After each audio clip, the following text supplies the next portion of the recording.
guys, welcome to the Grifferaie. Yeah, boy, welcome, episode 7. The Chateau is alive with the sound of students. Yay! It's been a while since we posted because we have been super busy, but in the best possible way. Yes. We want to show you some shots of our students. We have 19 of us living in the Chateau. It has been absolutely a joy to hear the halls, laughter ringing, people staying up later than we'd like because we're old, we want to go to sleep, but they're having fun, they're getting to know each other, they're talking. Hasn't it been great? Seeing them walk in the yard and enjoy the beauty that's here, and not just us, it's been really wonderful to see them enjoy it as much as we do. Yeah, and even and of course the mission of what we're trying to do, we're trying to provide an educational opportunity for young people, and that will really be significant in their journey, in their path, and it's happening. The classes have been amazing. We've been studying about 4 hours a day when we're here at the Chateau, and the students are completely engaged. We've had 0 absences. Every student speaks up. Like, I'm talking as a teacher now. The education has been fantastic. People have been talking about deep issues. They've been engaging with each other.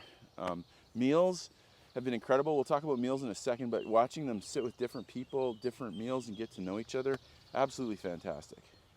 There's been lots of good news. Some of our deliveries have arrived.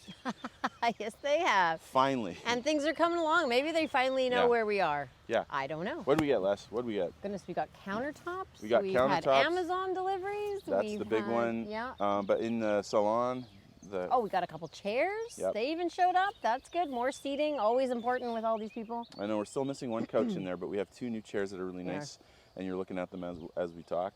Also, we have a refrigerator, a freezer that showed up. Yes, Freezers. that's been fantastic. Sounds like a little thing, but it's a big thing. It's huge. You know, in France, sometimes the stores will carry some things, and other times they don't. So when I see certain things, like certain kinds of meat, I like to get it while I have the chance, because probably by the time I want to serve it, it's not there anymore. So having a freezer is awesome. Having vegetables in there and extra leftovers, all that kind of stuff, super That's been helpful. Terrific.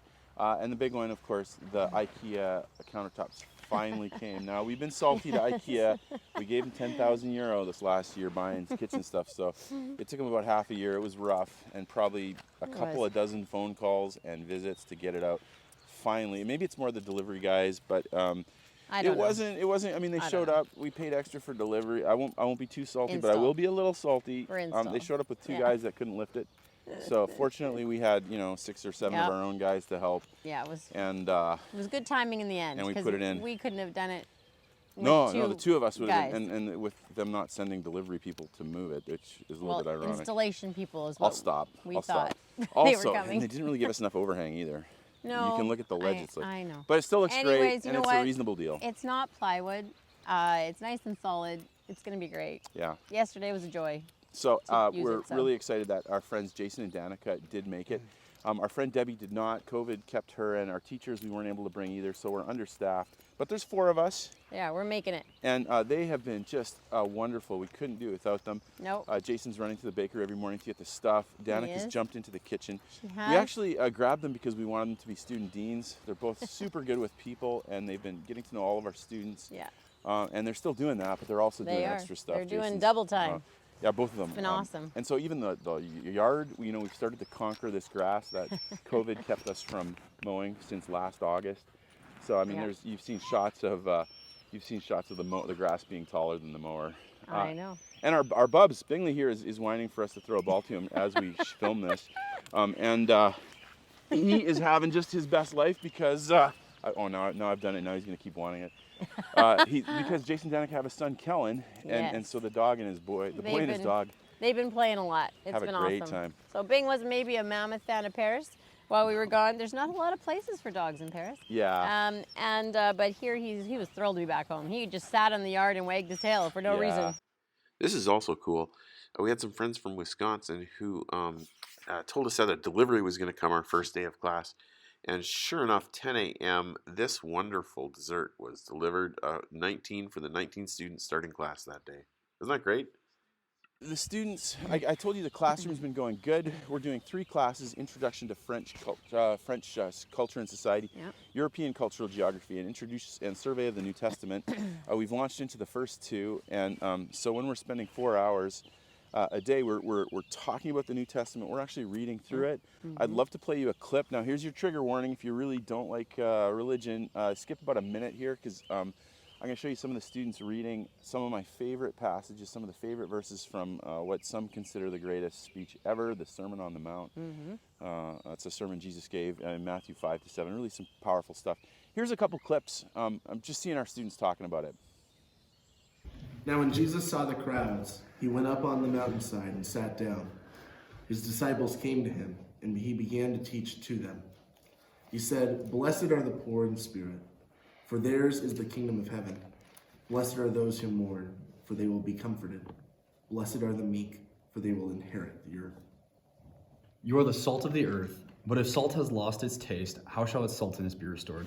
If it is no longer good for anything except to be thrown out and trampled under people's feet.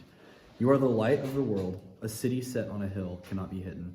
Nor do people light a lamp and put it under a basket, but on a stand, and it gives light to all in the house. In the same way, let your light shine before others, so that they may see your good works and give glory to your Father who is in heaven. You've heard that it was said, "You shall love your neighbor and hate your enemy." But I say to you, love your enemies and pray for those who persecute you, so that you may be sons of your Father who is in heaven. For he makes his sun rise on the evil and on the good, and sends rain on the just and on the unjust. For if you love those who love you, what reward do you have? Therefore, everyone who bears these words of mine and acts on them may be compared to a wise man who built his house on the rock. And the rain fell, and the floods came, and the winds blew and slammed against the house. And yet it did not fall, for it had been founded on the rock. Everyone who hears these words of mine and does not act on them will be like a foolish man who built his house on the sand. The rain fell, and the floods came, and the winds blew and slammed against the house, and it fell, and great was its fall. And so then after we read, what we do is basically we read, and then the students get to control the curriculum a little bit. We talk a little bit about exegetical issues, understanding things, theological implications, and just life lessons from some of these ideas.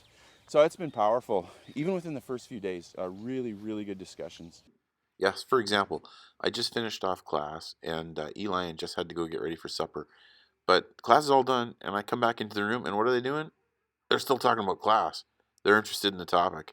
And so whether it's in the classroom or whether it's in the dining room, conversations have been flowing. Also, really exciting is that the Chateau is holding up under 20 people. Yeah, boy, who knows? We had no idea. We had never had more than us here. Even our kids hadn't made it out for us to even give a go with 4 of us. So we weren't sure were the water system's going to stay working, and the toilets and the septic and everything. Yeah, we were working hard on ovens and fridges and things like that and toilets. Yeah. But we don't know about septic systems, right? Can it handle 20 people? Yeah. No problem. Or internet. Internet, yeah. Or electrical. Right, electrical. We have only so much power, and so I've been charting it. Here's the chart right here. I'm amazed at how little it's gone up. Even our heating, we bought I think 3,000 liters of oil, and I was worried it'd be gone in a week or two, but it's going to make the whole trip. So one of the big challenges for us here with 19 people for 6 or 8 weeks is eating. How's it going? It is. It's going really well, actually. The students, we have them kind of divided up into different categories for work jobs. So sometimes they're going to be the butler, and the butler means they come in early before dinner. They set the table. There's some people that don't know how to set a table. So again, another great time to learn. So they set the table and they put out napkins, and they are there as a server. We have meal prep people that come and help an hour before dinner, and they help cut all the baguettes and do a little other prep work for dessert and salads and all that kind of stuff. And then we have students that come and help with some cleaning and during the week, just to make sure that we get things vacuumed and stuff like that, because I don't have time for that. On dishes, oh my goodness. So our dish machine is working fantastic. Killing it. And the kids are doing awesome with it. They're just all such great attitudes. They work hard, they work to the end, and they get it all cleaned up and are all happy doing it. They're singing down there and having a great time doing the dishes. So it's really awesome to see their attitudes and their good work ethic. It's been. Other than that, there are some extra things the students have been doing. It hasn't been all class. They've had a ton of fun. Sometimes it's walking. We have a couple students that really enjoy photography, and they've taken a lot of pictures, so that's been awesome to watch. It has. We also went on some out trips. We did. We just got home from Paris. So we got to go to Paris. I think the kids were super excited about that. And some of them went very hard and went nonstop trying to hit everything that they wanted to see. Obviously, we did the Eiffel Tower and we did the Louvre. And then we gave them a free day where they got to kind of choose what they wanted to do. So Yeah, they did the Arc de Triomphe. Yeah. A lot of them Musée d'Orsay. Yeah. Some did the catacombs. Mm-hmm. We all went Yeah. to Versailles. Yeah, and Versailles. Oh my goodness, you guys! There's like nobody there at all. I have never seen Versailles look like that. It was like it was our house. Yeah. And the Louvre. The you know, Louvre you was could just quiet. go up and look at the Mona Lisa. It was, I mean, there's a few people there, but nothing Incredible. like we've ever seen. So, you know, thank you to COVID, you know, I guess. There's one small blessing. One for that. small blessing Yeah. for us. So the students had a great time. We also went to Mont Saint Michel. Yes. That's a beautiful place. Yes. Students really enjoyed seeing the history there and Yeah. just some of the medieval kind of elements of that. We saw the D-Day beaches. And of course, traveling in Europe is a little different than North America. You can't just find, you know, 7 restaurants every time you take the exit. We were quite worried because we ended up on a holiday weekend and it was a Sunday. And so it was about 1 o'clock-ish after we finished the D-Day beaches, and we realized, man, everything's closed. And so we're getting pretty nervous. We weren't going to find a place. And we ended up turning into a town which is apparently it's kind of a deal. gorgeous town. I know. Yeah, Who knew? you see it on the screen there. And we pulled into this, you know, we were looking for a Leclerc and couldn't find it. And then we A just found grocery this store. street with a bunch of restaurants and unbelievable church. You know, I mean, that's Lovely. France. Everywhere you go, there's a beautiful church, it seems. So that was the students' first look at a church. Yeah, I know. Terrific. Yeah, it's one of the cool thing is sometimes in France when you just end up going on a little rabbit trail, you discover more amazing things that you didn't even know you could discover. So Yeah. it's been a fun bonus. So that's been great. We've been walking. We've been going hard. I'm losing weight. Yay. Go France. You have to be moving around so much. Yep.